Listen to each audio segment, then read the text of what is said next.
এখন যাকে স্বরাষ্ট্রমন্ত্রী বানানো হয়েছে আমাকে তো মনে হচ্ছে তার চাইতে অনেক অনেক অনেক গুণ তিনি ইতিমধ্যেই ব্যর্থতার পরিচয় দিয়ে ফেলেছেন। পুলিশদেরকে হুঁশিয়ার করতে চাই, সরকারি গুন্ডা বাহিনী সাজা তাদের জন্য কাজের কাজ হবে না। আইনের আওতায় থেকে পুলিশ তার কার্যক্রম পরিচালনা করবে, সেটাকেই আমরা সমর্থন করব। কয়েকজনকে অভিযুক্ত করে যুদ্ধাপরাধের বিচারের নামে নাটক করা হচ্ছে উল্লেখ করে কাদের সিদ্দিকী বলেন, যারা সে সময় পাকিস্তান সরকারের পক্ষে কাজ করেছে, শান্তি কমিটিতে কাজ করেছে, তাদের বিচার করা হচ্ছে না। মুক্তিযুদ্ধের সময় স্বরাষ্ট্রমন্ত্রী মহিউদ্দিন খান আলমগীরের ভূমিকা নিয়েও প্রশ্ন তোলেন তিনি। জনাব হোম মিনিস্টার, তিনি কিন্তু 1971 সালে মুক্তিযুদ্ধের পক্ষে ছিলেন না, পাকিস্তানের পক্ষে ছিলেন।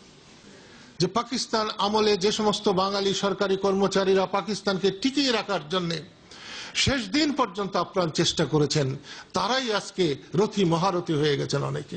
হাসানুল হক ইনুকে মন্ত্রী করায় প্রধানমন্ত্রী সমালোচনা করেন কাদের সিদ্দিকী। তিনি বলেন, জিয়াকে বঙ্গবন্ধুর খুনি বলা হচ্ছে, কিন্তু সে সময় ট্যাঙ্কের উপর উল্লাসকারী ইনুকে মন্ত্রী বানানো হয়েছে।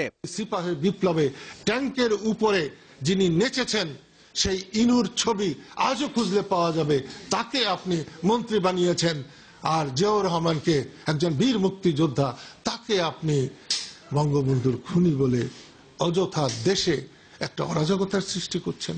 শরিয়া আইনে যুদ্ধাপরাধের বিচারের কথা বলে শপথ ভঙ্গ, সংবিধান লঙ্ঘন করায় প্রধানমন্ত্রীকে পদত্যাগের আহ্বান জানান বঙ্গবীর কাদের সিদ্দিকী।